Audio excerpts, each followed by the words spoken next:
Vast crowds of people have turned out on the streets of Manila in the Philippines for the procession of the Black Nazarene.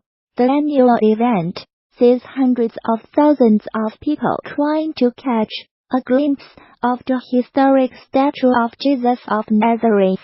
The United States military says it has killed 62 fighters from the Islamist group Al-Shabaab in 6 airstrikes in Somalia. 4 airstrikes on Saturday killed 32 militants, and a further 2 on Sunday killed 28, it said in a statement. These were the deadliest air attacks in Somalia since November 2017, when the United States said it had killed 100 militants. Somalia has seen a sharp increase in the number of airstrikes and casualties since President Donald Trump took office in the United States in January 2017. A tally by the Bureau of Investigative Journalism reveals that at least 400 people have been killed in airstrikes since the beginning of 2017, far more than the previous 10 years combined. The latest strikes bring to at least 40 the number carried out in Somalia so far this year, compared with 35 recorded in 2017. The United States has a huge military base in neighboring Djibouti, from where it launches attacks on the militants. Mr. Trump gave the United States military greater authority in March 2017 to attack militants in Somalia. Traditionally, United States presidents have been wary of intervening in Somalia since 80s Special Forces soldiers died fighting militias in the capital Mogadishu in 1993, a battle dramatized in the film Black Hawk Down. No civilians were killed in the latest airstrikes, which were carried out in coordination with the Somali government.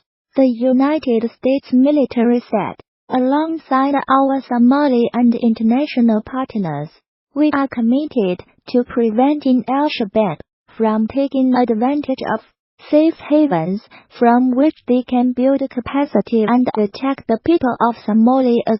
The United States Africa Command said, Al-Shabaab, which is linked to Al-Qaeda, has not yet commented on the latest strikes. Somalia-based security think tank the High Royal Institute said in a report published in November that Al-Shabaab had been forced to change tactics following the upsurge in airstrikes.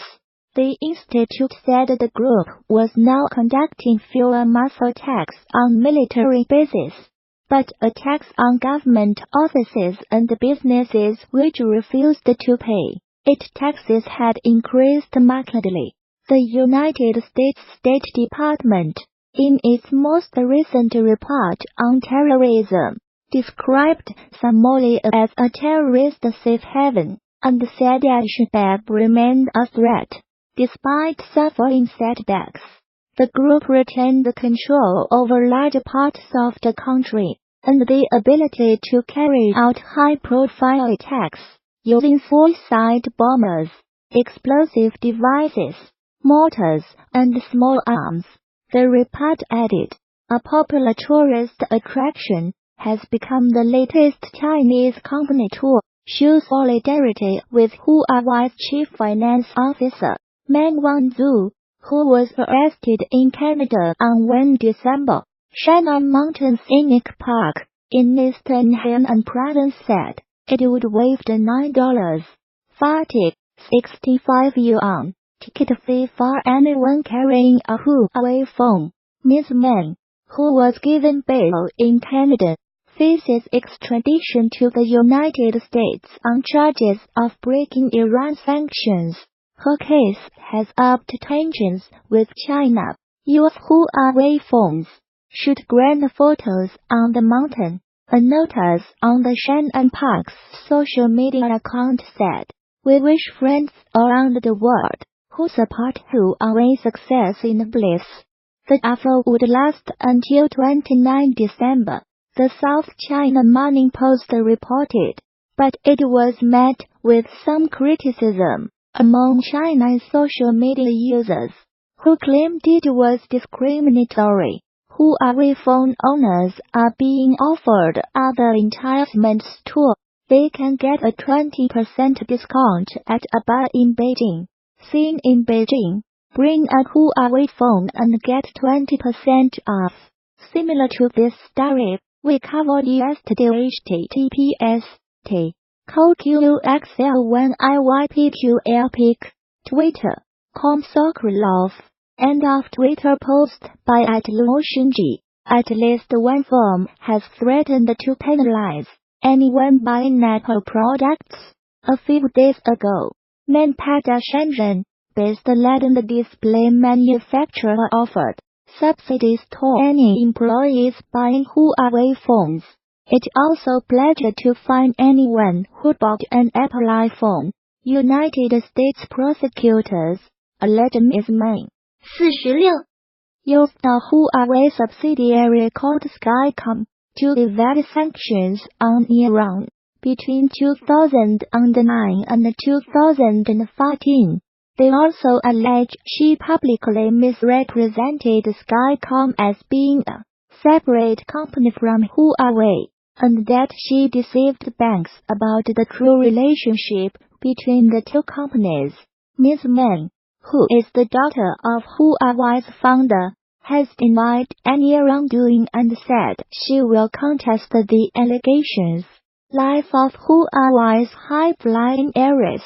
The United States has been investigating the Chinese telecoms giant, the world's second-largest smartphone maker, since 2016, believing that it used Skycom to bring the United States manufacturing equipment and millions of dollars in transactions to Iran in violation of sanctions. Ms. May's detention comes amid an increasingly acrimonious trade dispute between Washington and Beijing. China is angry at her detention, saying she has not violated any laws. Beijing has threatened severe consequences unless Canada releases the executive.